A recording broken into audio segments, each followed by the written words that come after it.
Hey everyone, Angus here. What I wanted to do is I wanted to make a video that showed you how you might be able to find stocks that when you decide to, get back into the market, if you feel like the market's recovering. This is just a way where you might be able to prioritize which stocks you invest in.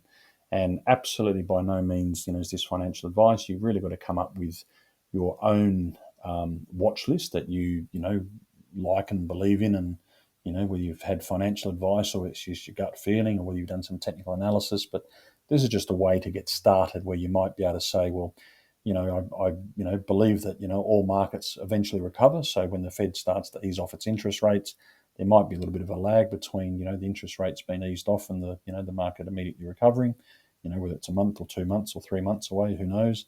But, what stocks do I want to, look at to invest my money back into?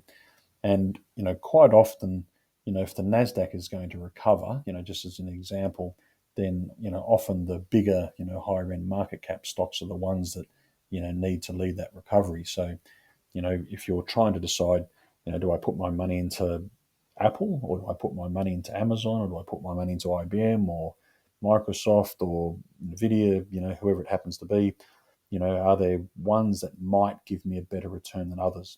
And so, again, this is by no means anything clever, or, I haven't done any fundamentals. It's just purely looking at which ones have sort of sold off the most and therefore might recover the most, if they get back to their old highs.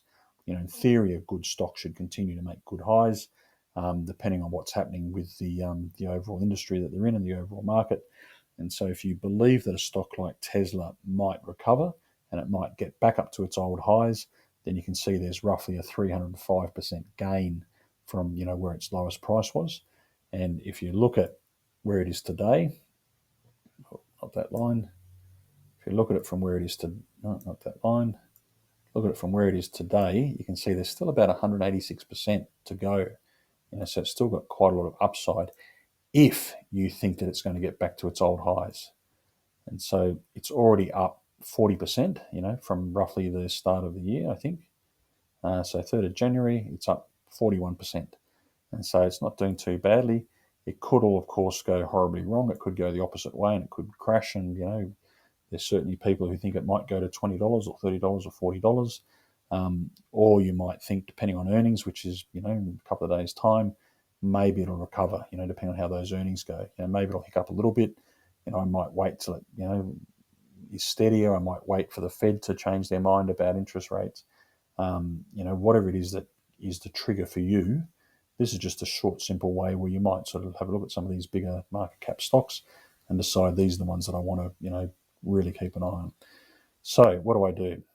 All I do is I clear my data off my screen, remove 7 drawings, and I shall go and create a new watch list.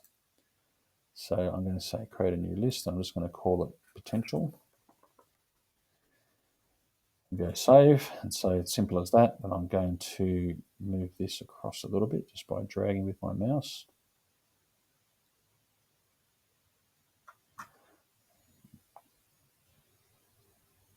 A bit awkward, but anyway. Right, and so as I said, we saw with Tesla, I've just got it on my screen, so I'll just finish off with Tesla. And so if I click on my drawing tool here, this is just a ray which I like to use.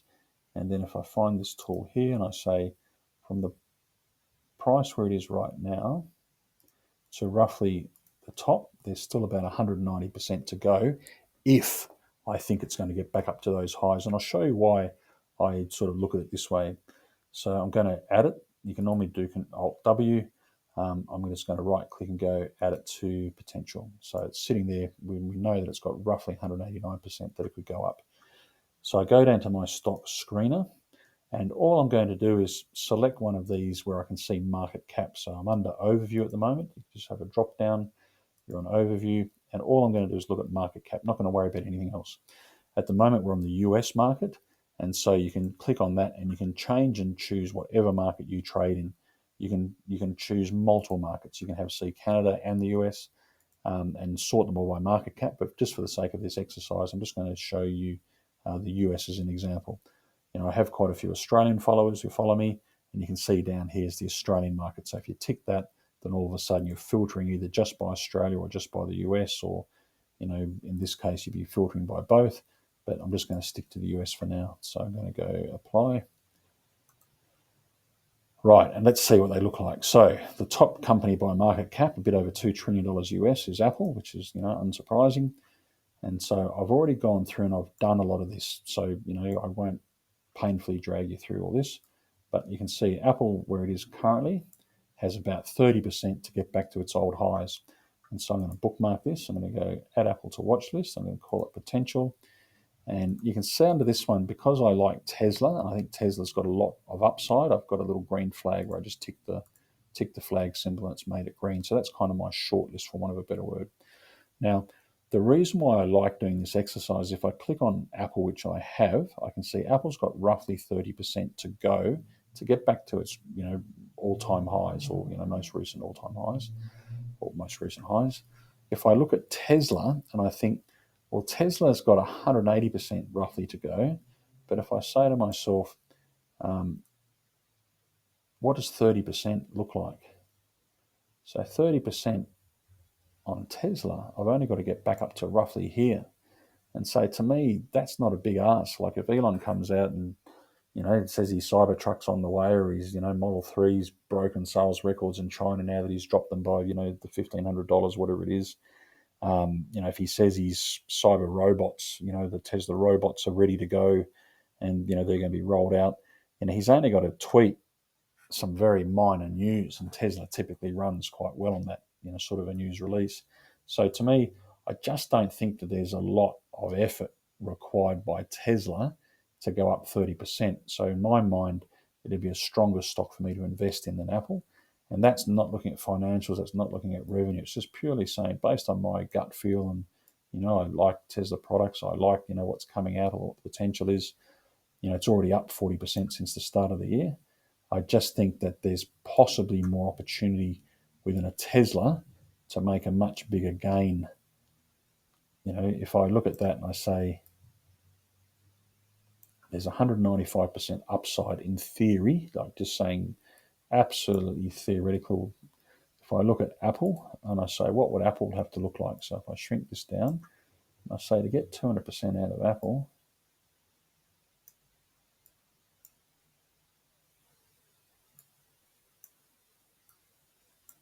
it's crazy how far I would have to go for Apple. 200%'s up there somewhere. So if you think that Apple's going to accelerate its share price right up to there, don't even know, they'll make it like a $4 trillion company, whatever it happens to be. Do I think that's likely? Not as likely as I think that it is for Tesla to recover that, similar amount. So that's really the crux of this exercise. It's just sort of saying, where do I think the bigger opportunity for me to put my money might be? And me personally, I think that might be more likely to be in Tesla than it might be in Apple. And that's just my personal opinion. So let's keep going. So let's have a look at Microsoft. So Microsoft is roughly, from where it is now, roughly 40%. So, that's not a bad opportunity, but it's actually a bit less. So roughly 40%, so that's not too bad. Microsoft's a great company. If you think they're going to get back up to there, there's a 40% chance that there's an upside if it recovers to its old highs. It might take them 2 or 3 years to get there, but it's possible. If I have a look at Google, 61%, so that's not bad.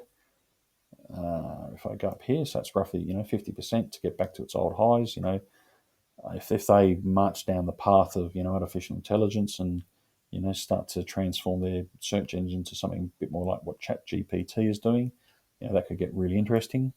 So there's a 50% upside potential to that. So I might go add Google to my watch list potential. So I'll add Google in there.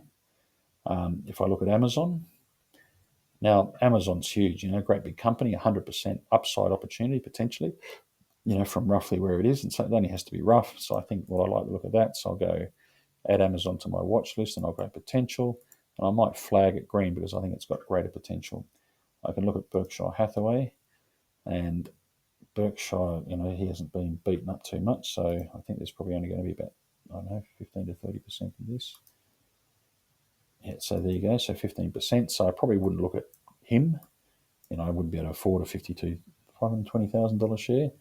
I'd have to use, one of these companies that allow you to buy fractional shares. If I look at his, B offering, it'll be the same. And just to show you something too, like I can actually go back here and I can copy and paste this. The text is a bit big, so I'm going to make the text say size 20, size 16 maybe. But what I can do is I can go Control Copy, go down to Berkshire B. I think you'll find it's roughly the same amount. Drag that down a bit. So you can see that there's, roughly 16% there, so not exciting. Tencent's interesting.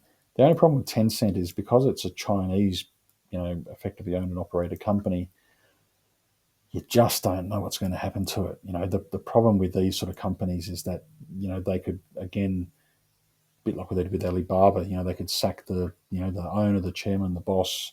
They could decide to not, issue the US with, financial statements. There's so many things that can influence the price of some of these that we don't have as much sort of control over, insight over. So you could say something like, well, I believe in China. China will recover one day. Tencent's big. Alibaba's big. I might take a smaller punt on it. So pretend you're going to buy a significant amount of these. You might say, well, I'll buy a much smaller parcel of these just because there might be some upside there. So let's go potential. And I could sort of do a thing where I might say, let's go add a section. And say, let's just click on that. And let's say this is, China.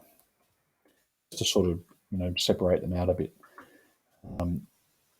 You might also do something like, you might say, let's say, this is my shortlist. Oh, click on it. Shortlist. Move that up. And you might say, might have one called, add section called, consider. You might move, Amazon and Tesla up there. You might keep Apple and Google there because we don't know what we're going to end up with. NVIDIA is a company that I like, especially now that AI is starting to get a bit more mainstream. You can see there's roughly going to be probably about an 80% upside, so 74%. And so I might go add that to my list, add NVIDIA to watch list, potential. And I might put him up in a short list up here because again, NVIDIA is just a company I like. ExxonMobil, they haven't done anything. They've just been rock solid all through the slowdown that we've had. They've just been going up and up and up and up for the last year. What have they done? If I look at a 1 year chart, so they're up roughly 60%. So it's been fairly steady, but 60% in the last economic climate's been fairly good. Visa, let's have a quick look at Visa. So again, it doesn't look like there's a whole lot of opportunity with Visa. It's been pretty steady all the way through there. You can ignore these little blips, these little long lines you'll see in today's charts. There was a problem with the NASDAQ, with a problem with the New York Stock Exchange this morning where something went rogue and a whole bunch of shares shot up and shot down. And I think there's probably going to be a bit of a class action with people who got stopped out unnecessarily. United Health, so, great big health fund. Again, I don't think there's probably much in that, but let's have a quick look. Control V. Paste it in there. So let's say that's where the price is now. It's probably going to be about 12, 13%. Yep, so I'm not interested in that. Tesla we've already got. We know that's got a long, long way to move up to get back to where it was if it does recover. That's, a big if, but, let's hope that it does. Johnson & Johnson, probably not much in that. Let's just have a quick look. Control V. There they are right now. Oh, my mouse is a bit dodgy. I think my battery's getting low on my mouse. So let's pretend they get up to there. So there's only 10% that, so not that interested. Just personally, if I'm trying to work out, if I've got $100, where am I going to allocate my $100? If I've got $100,000, where am I going to allocate my $100,000? I want to sort of get the best return that I can. So let's just get rid of that. So, semiconductors, you think at some stage might make a comeback. From where they are now, there's roughly 50% upside. If I go down to here, you can see they've actually already recovered, roughly 60%, so that's not bad.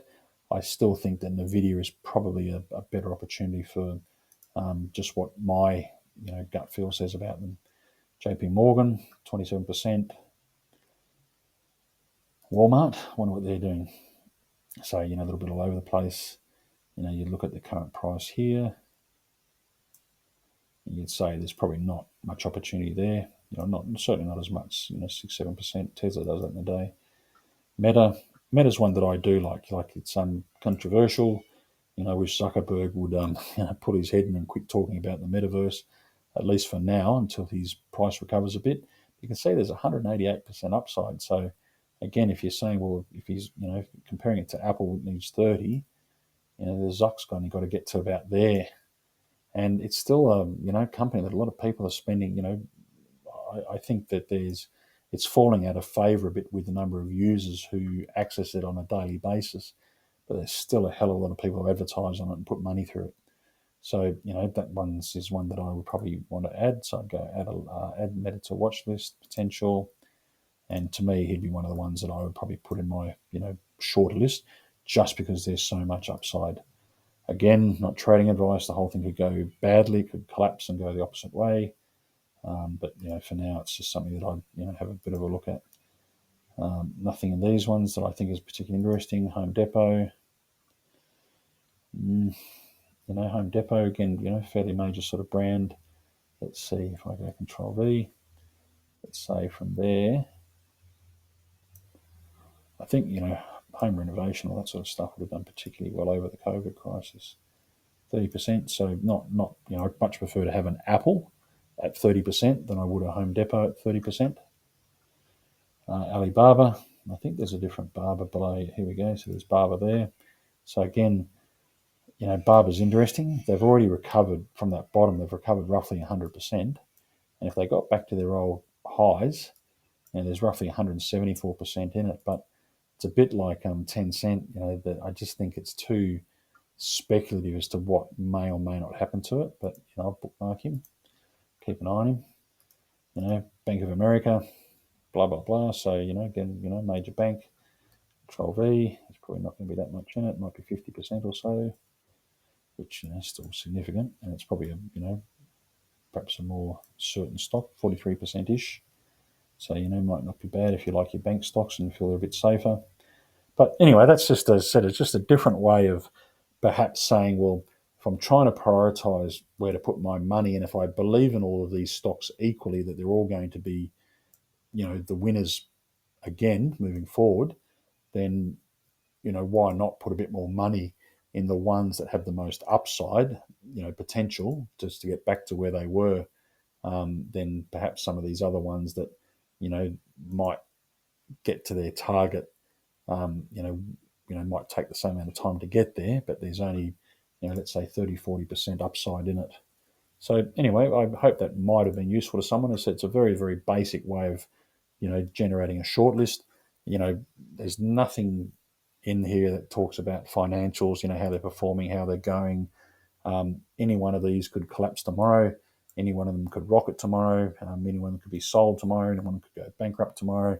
But, you look at these and your gut feel says, if the market's going to recover and if the NASDAQ is going to, go back up to old highs, there's a good chance that some of these, based on my own personal experience, I feel like some of these will get back to where they used to be. And even if they don't, even if they only get close, they're still, not a bad gain, to move up if I, hang on to them for long enough. But depends what the Fed's going to do. So we need to keep an eye on that. And, there's still people who say the market might have another 20 to 30% to go down. But these are the stocks for now that I want to keep an eye on, especially as a lot of them have already gone up 30-40% since the start of the year. 20% if you're sitting out. It could go back, but, it might continue to go up. But either way, these are the ones that I think will probably win the race long term. Thanks for listening. Hope there was something useful in all of that.